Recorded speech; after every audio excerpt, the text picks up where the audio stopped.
Hi, everybody. Today I'd like to share another one of my favorite books. The title is The Tale of the Three Trees, and it's a traditional folk tale that's retold by Angela Elwell Hunt with illustrations by Tim Junke. Once upon a mountaintop, three little trees stood and dreamed of what they might become when they grew up. Do you ever dream about what you would like to become when you grow up? I used to, and sometimes I still dream about things that I would like to do. The first little tree looked up at the stars, twinkling like diamonds above him. I want to hold treasure, he said. I want to be covered with gold and filled with precious stones. I will be the most beautiful treasure chest in the whole world.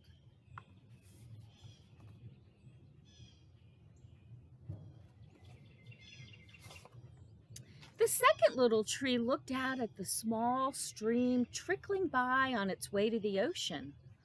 I want to be a strong sailing ship, he said. I want to travel mighty waters and carry powerful kings. I will be the strongest ship in the whole world. The third little tree looked down into the valley below where busy men and women worked in a busy town. I don't want to leave this mountaintop at all, she said. I want to grow so tall that when people stop to look at me, they will raise their eyes to heaven and think of God. I will be the tallest tree in the world.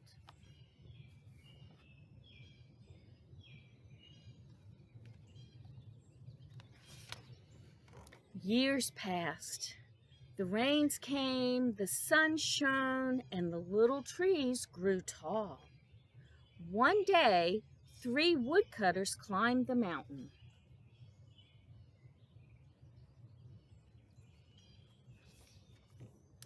The first woodcutter looked at the first tree and said, this tree is perfect. It's perfect for me.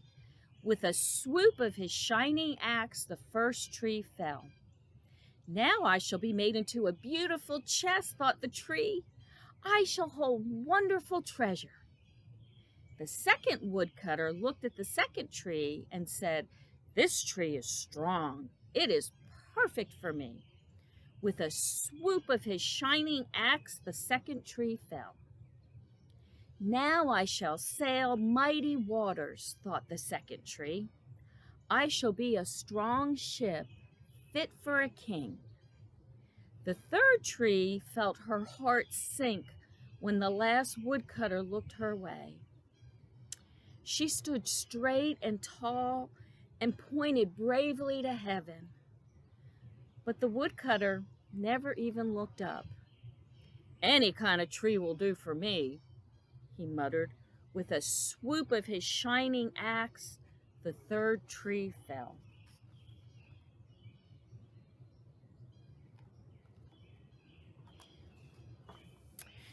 The first tree rejoiced when the woodcutter brought him to the carpenter's shop.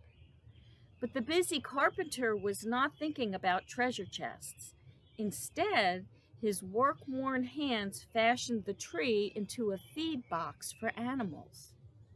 The once beautiful tree was not covered with gold or filled with treasure. He was coated with sawdust and filled with hay for hungry farm animals.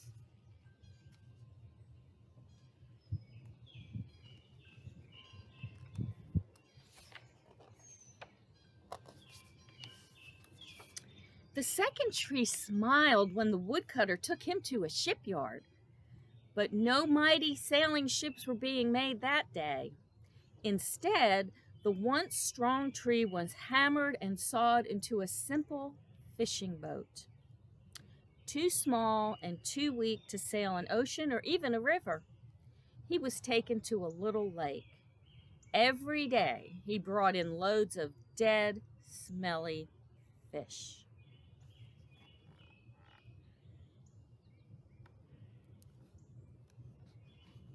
The third tree was confused when the woodcutter cut her into strong beams and left her in a lumber yard. What happened? The once tall tree wondered.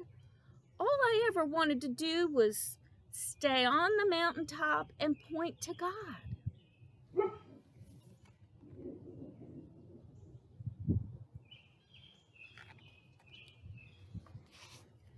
Many, many days and nights passed. The three trees nearly forgot their dreams. But one night, golden starlight poured over the first tree as a young woman placed her newborn baby in the box. I wish I could make a cradle for him, her husband whispered. The mother squeezed his hand and smiled as the starlight shone on the smooth and sturdy wood. This manger is beautiful, she said. And suddenly, the first tree knew he was holding the greatest treasure in the whole world.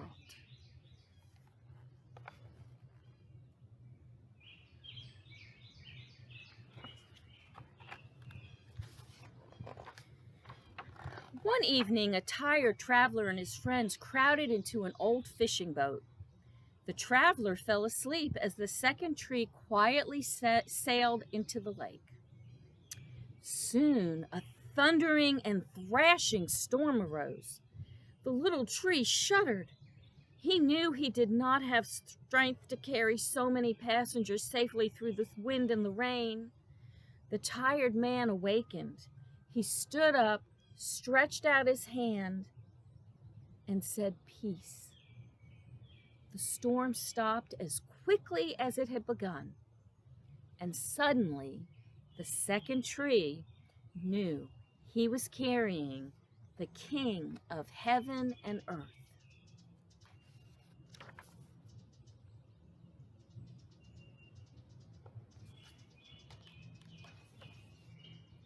One Friday morning, the third tree was startled when her beams were yanked from the forgotten woodpile.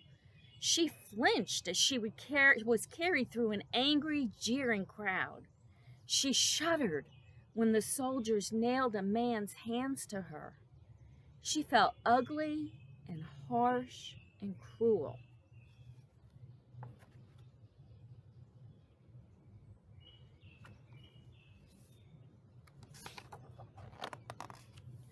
But on Sunday morning, when the sun rose and the earth trembled with joy beneath her, the third tree knew that God's love had changed everything. It had made the first tree beautiful. It had made the second tree strong. And every time people thought of the third tree, they would think of God.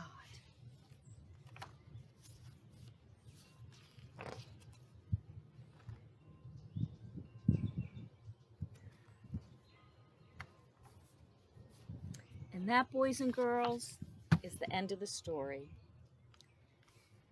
That was better than being the tallest tree in the world.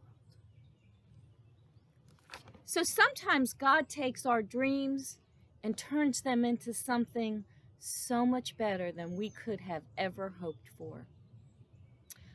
Remember, Jesus loves you so much, and I do too.